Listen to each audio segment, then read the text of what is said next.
अस्सलाम वालेकुम dear students. आज मैं लेके आई हूँ आप लोगों के लिए एक बहुत ही इंटरेस्टिंग कंसेप्ट जो कि अक्सर एग्ज़ाम्स में, इंटरव्यूज़ में, टेस्ट्स में पूछा जाता है। सवाल है, the density of water is the highest eight. In temperatures में से कौन से टेम्परेचर पे वाटर की डेंसिटी सबसे ज़्यादा है? 0 डिग्री सेंटीग्रेड पे, 4 डिग्री सेंटीग्रेड पे, -4 डिग्री सेंटीग्रेड पे या -100 डिग्री सेल्सियस पे? तो चलिए देखते हैं इसके पीछे का लॉजिक। तो नॉर्मली हमें पता है कि एक लिक्विड के अंदर जो मॉलिक्यूल्स होते हैं, जो उसके पार्टिकल्स होते हैं, वो इन रैंडम मोशन होते हैं। वो उनकी काइनेटिक एनर्जी हायर होती है, तो वो molecule in the form of layers एक दूसरे के ऊपर स्लाइड करते हैं और लिक्विड को इसकी फ्लूइडिटी देते हैं। लिक्विड फ्लो करता है, कोई सा भी लिक्विड हो, उसके मॉलिक्यूल्स के अंदर काइनेटिक एनर्जी होने की वजह से वो फ्लूइड जो है फ्लो करता है। अब अगर हम इस फ्लूइड के टेम्परेचर को ड्रॉप कर दें, हम अगर इसके टेम्परेचर को रिड्यूस कर दें, कम कर दें, तो क्या होगा? इन मॉलिक्यूल्स की काइनेटिक एनर्जी कम हो जाएगी। जब इनकी काइनेटिक एनर्जी लोअर हो जाएगी तो मॉलिक्यूल्स मोशन ज़्यादा उस स्पीड से नहीं करेंगे, क्योंकि काइनेटिक एनर्जी क्या है? Energy due to motion. तो ये पार्टिकल्स एक दूसरे के करीब आ जाएंगे, इनकी स्पीड स्लो डाउन हो जाएगी। जब ये करीब आ जाएंगे तो अब आप दोनों उसमें फिगर्स में कंपेयर करें कि कहाँ पे number of particles per unit volume ज़्यादा आ रहे हैं। अगर हम एक यूनिट वॉल्यूम को इतने एरिया तक कंसिडर करें, तो यहाँ पे देखें, इस एरिया के अंदर इतने वॉल्यूम के अंदर इतने पार्टिकल्स आ रहे हैं और यहाँ पे इतने ही वॉल्यूम के अंदर इतने पार्टिकल्स आ रहे हैं। तो ऑब्वियसली यहाँ पे जो नंबर ऑफ पार्टिकल्स है वो ज़्यादा है। यानी यहाँ पे जो पार्टिकल्स का मास होगा, मॉलिक्यूल्स का मास होगा पर यूनिट वॉल्यूम, जो कि इधर भी वही वॉल्यूम है, चाहे आप इसको कंसिडर करें, let's suppose 1 centimetre cube consider करें, तो यहाँ पे उसका वॉल्यूम, उसी वॉल्यूम के अंदर नंबर ऑफ पार्टिकल्स कम है। यहाँ पे उसी 1 सेंटीमीटर क्यूब के अंदर नंबर ऑफ पार्टिकल ज़्यादा है। नंबर ऑफ पार्टिकल्स एक मास ही देते हैं ना, तो यहाँ पे मास कम होगा और इस वाले फिगर में मास ज़्यादा होगा।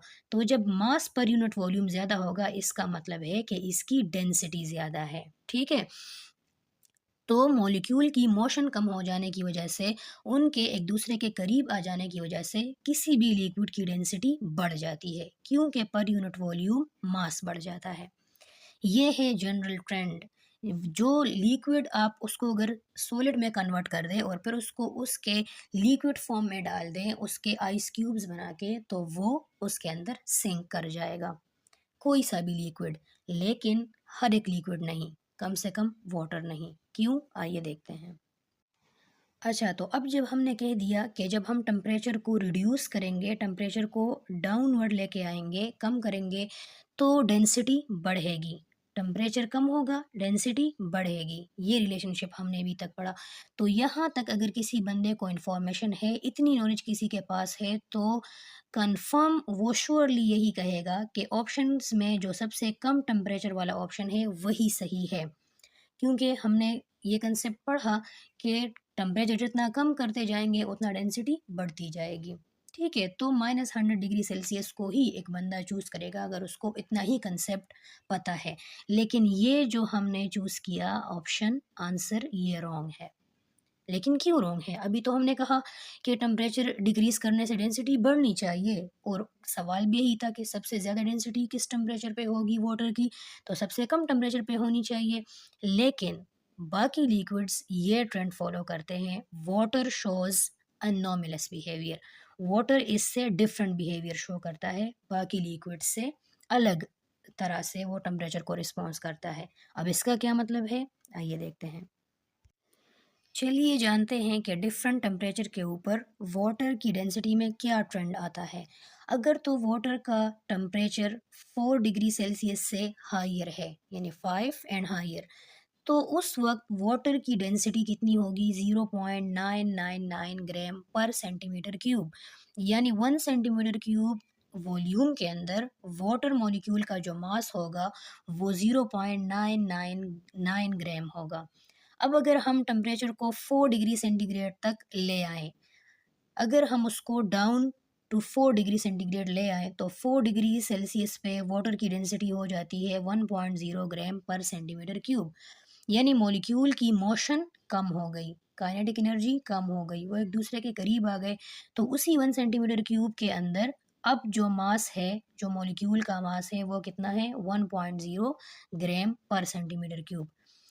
अब अगर हम इसको यहाँ तक कम से ये कंसेप्ट के अकॉर्डिंग चल रहे हैं कि टेम्परेचर कम होगा तो डेंसिटी बढ़ेगी।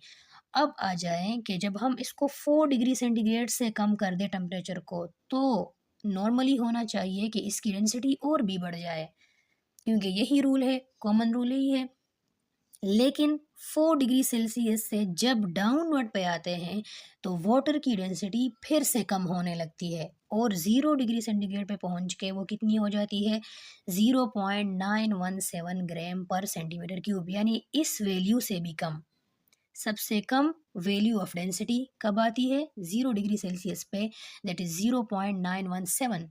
और सबसे हाइयर डेंसिटी की वैल्यू किधर आई है 4 डिग्री सेल्सियस पे। 4 डिग्री सेल्सियस वो टेम्परेचर है जहाँ पे वाटर की डेंसिटी हाईएस्ट है, जबकि अगर हम इससे नीचे आएंगे तो कम होगी और ऊपर जाएंगे तब भी कम होगी। इसलिए जो ऑप्शन बी है जहाँ पे लिखा है कि 4 डिग्री सेल्सियस वो करेक्ट है। 4 डिग्री सेंटीग्रेड पे ही वाटर की डेंसिटी सबसे ज़्यादा होती है, इससे कम टेम्परेचर पे भी इससे कम होती है और हायर पे भी इससे कम होती है। लेकिन रुकिए, हमने तो अभी कहा कि डेंसिटी बढ़नी चाहिए, तो फिर ये 4 डिग्री सेंटीग्रेड से नीचे पे भी ज़्यादा होनी चाहिए थी, ये कम क्यों हुई? आइए रीज़न देखते हैं। तो रीज़न ये है कि जब वाटर मॉलिक्यूल्स फ्री फॉर्म में होते हैं तो उनके अंदर जो हाइड्रोजन बॉन्ड्स होते हैं, this oxygen, these are two hydrogens. अब हर एक वाटर मॉलिक्यूल के ऑक्सीजन और दूसरे वाटर मॉलिक्यूल के हाइड्रोजन के बीच में होते हैं हाइड्रोजन बॉन्डिंग। इसी तरह ये हाइड्रोजन बॉन्डिंग जब वाटर मॉलिक्यूल्स रैंडमली मूव करते हैं, जब वो फ्लो करते हैं, तो ये हाइड्रोजन बॉन्डिंग कभी बनते हैं कभी टूटते हैं। ठीक है, जैसे इधर लिक्विड वाटर के अंदर दिखाया गया है कि ये इनका कोई रेगुलर पैटर्न नहीं है, ये हाइड्रोजन बॉन्डिंग मॉलिक्यूल की मोशन के साथ साथ बनते हैं और टूटते हैं। Greater number of hydrogen bondings जो है वो हाइड्रोजन वाटर मॉलिक्यूल के अंदर मौजूद होते हैं। लेकिन जैसे ही टेम्परेचर को जैसे ही 4 डिग्री सेंटीग्रेड तक कर दिया जाए तो ये जो वाटर मॉलिक्यूल्स होते हैं ये एक दूसरे के बहुत करीब आ जाते हैं, जितने भी वाटर मॉलिक्यूल्स हैं वो एक दूसरे के बहुत पास आ जाते हैं और यही पास आने की वजह से डेंसिटी क्या हो जाती है, बढ़ जाती है। ठीक है, डेंसिटी बढ़ जाती है। लेकिन अब जब हम इसको, और ये कब होता है 4 डिग्री सेल्सियस पे, लेकिन अब जब हम इसको 4 डिग्री सेंटीग्रेड से कम कर दें, जब हम इस टेम्परेचर को 4 डिग्री सेंटीग्रेड से कम कर दें, अब ये हाइड्रोजन बॉन्डिंग बनना और टूटना स्टॉप हो जाते हैं। अब ये हाइड्रोजन बॉन्डिंग परमानेंट बन जाते हैं। एक वाटर मॉलिक्यूल के अंदर और दूसरे वाटर मॉलिक्यूल के अंदर जो हाइड्रोजन बॉन्डिंग वाटर मॉलिक्यूल्स में परमानेंट हो जाती है, फिक्स हो जाते हैं वो एक दूसरे के साथ। और इस तरह इस प्रोसेस की वजह से होता क्या है, 3 चीज़ें होती हैं। एक तो मॉलिक्यूल्स के बीच में स्पेसेस आ गई, जो अभी रैंडमली मूव कर रहे थे, एक दूसरे के ऊपर स्लाइड कर रहे थे, तो वो एक दूसरे से दूर नहीं जा रहे थे। लेकिन अभी जो मॉलिक्यूल्स हैं वो परमानेंटली एक दूसरे से गैप पे बन आ गए हैं, उनके बीच में स्पेसेस आ गई हैं। दूसरा, स्पेसेस आने की वजह से और परमानेंट शेप में आने की वजह से उनका वॉल्यूम बढ़ गया है। ठीक है, उनका वॉल्यूम बढ़ गया है। और डेंसिटी का फॉर्मूला क्या है, density is mass per unit volume. जब वॉल्यूम बढ़ गया तो डेंसिटी ऑटोमेटिकली डिक्रीज हो जाएगी, because they are in inverse relation with each other. तो वॉल्यूम बढ़ जाने की वजह से उस लिक्विड की डेंसिटी कम हो जाती है, रिड्यूस हो जाती है। अब हमें ये बात क्लियर हो गई कि जब हम आइस क्यूब्स को वाटर में डालते हैं तो वो उसके सरफेस के ऊपर क्यों फ्लोट करते हैं। इसलिए क्योंकि उनके अंदर जो हाइड्रोजन बॉन्डिंग है वो परमानेंट हो गई है, जिसकी वजह से उसकी डेंसिटी कम हो गई है लिक्विड वाटर से भी। यानी लिक्विड वाटर की 0.999 ग्राम पर सेंटीमीटर क्यूब है, जबकि आइस की 0 डिग्री सेल्सियस पे 0.917 ग्राम पर सेंटीमीटर क्यूब है, जो कि लिक्विड वाटर से लोअर है। इसलिए कोई भी चीज़ जो कि उस लिक्विड से लेस डेंसर होगी वो सिंक नहीं करेगी, रादर वो फ्लोट करेगी। अब हमें पता चल गया कि आइस जो है वो वाटर के सरफेस पे क्यों फ्लोट करता है, और ये भी पता चल गया कि वाटर की डेंसिटी सबसे ज़्यादा कौन से टेम्परेचर पे होती है, तो वो होती है 4 डिग्री सेल्सियस पे।